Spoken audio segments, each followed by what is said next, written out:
Well, good morning, guys. Steve here again with Abandoned Car Revivals. I'm here with the Buick 350 out of the 1968 abandoned Skylark. And as you can see, she looks a little better than last time you saw it. We spent quite a bit of time detailing and cleaning this block, and we got a nice coat of Buick red on there. I've already started cleaning some of the other parts. The alternator bracket, just polished that up, threw some clear on there. Same with the alternator, went through that. I got all my parts to clean still laid out down here. That's going to be the order of the day, along with all of these new parts that I get to put on. We got some tune-up stuff for later on here. This is our trans seal, spark plugs, rad cap, PCV valve, all that. We also got here our timing chain. We got our new plate that is going to redo the surface and bring up the oil pressure. We got our new oil pump, gears, rod bearings, timing gasket kit with rubber seal, no more rope seal. I grabbed a new carb gasket just because, and some oil valve cover gaskets. So that's going to keep me busy here for a little bit. I'll try and keep you updated along the way, and let's have fun building this motor. All right, most of you guys watching this have probably done this 100 times, but if you haven't, it's a good idea to plasti gauge your bearing clearances before you get too deep into this. So what we're going to do is just take, comes in green or red. They're different sizes. It's generally a good idea to put one of each in there. You just set them in there like that. And then we're going to torque her down to spec, dry with no oil here. Everything's cleaned up. And we'll see how much it squishes these suckers.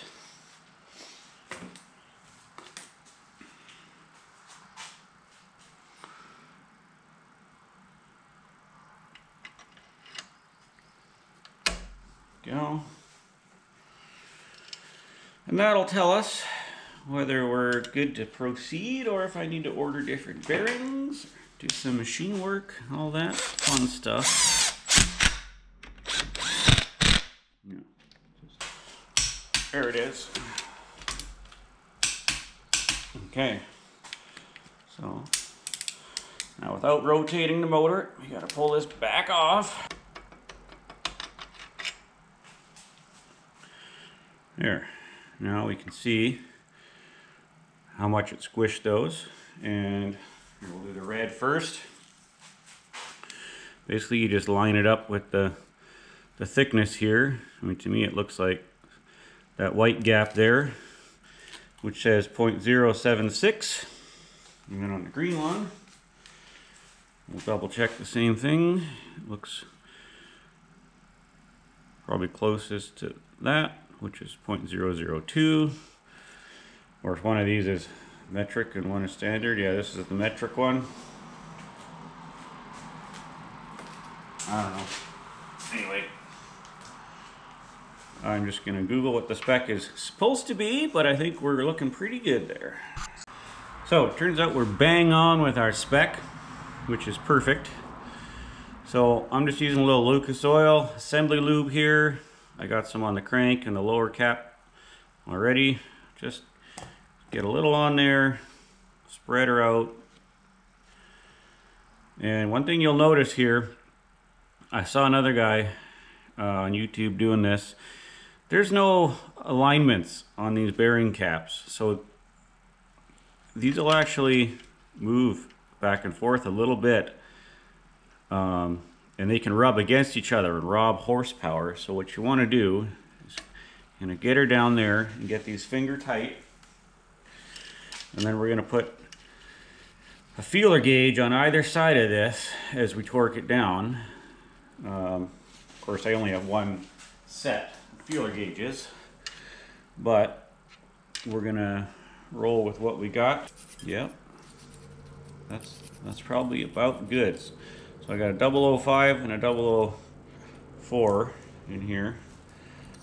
We could try the 006 instead of the 004 just for kicks. It does not really, well, I can get it in there. Yeah. So that's probably good. So we got a 005 on one side, 006 on the other, and then we're gonna torque this down. Guess I just gotta do this 7 more times. I don't know if there's any point filming that for you. You've seen it once.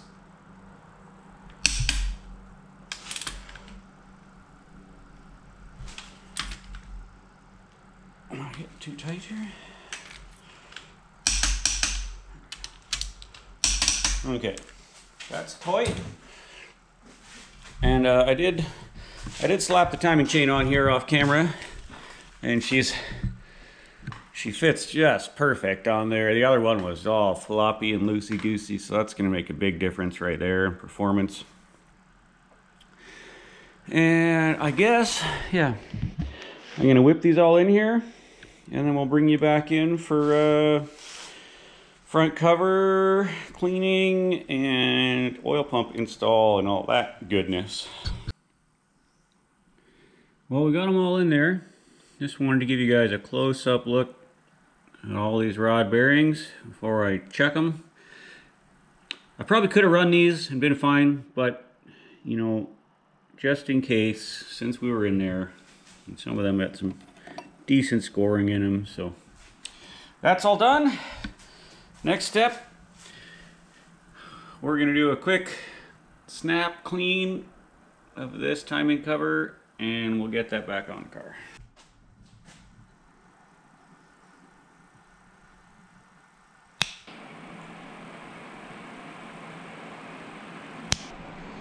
There we go, just like that. Brand new timing cover and water pump. Now,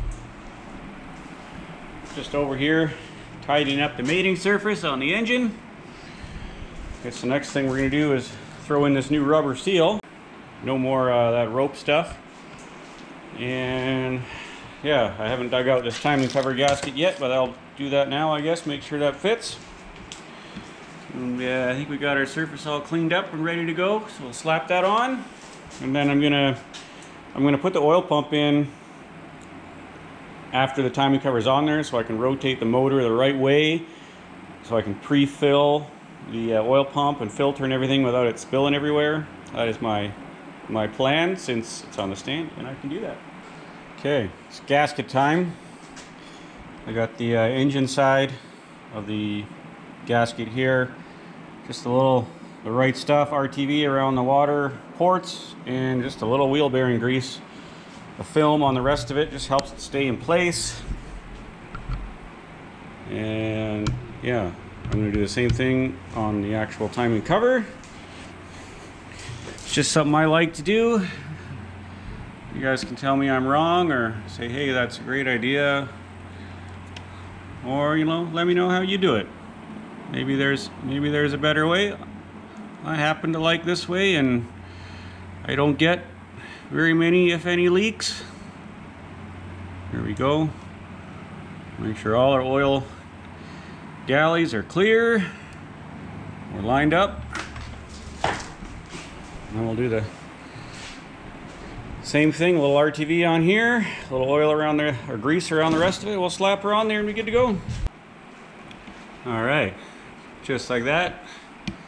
Timing cover is on, torque to spec. I was a little concerned about the little wiggly gasket here, but it's right by the dowel pin where it's actually recessed a bit. So I think we're good. Probably a good spot to stop for the evening.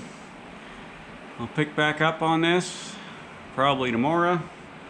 Keep cleaning stuff and bolting it on there. We'll get that oil pump on. I got this oil pump pickup screen to clean. It's disgusting. It's kind of soaking here in the paint thinner. Yeah. So, hope you guys are enjoying the video. More to come.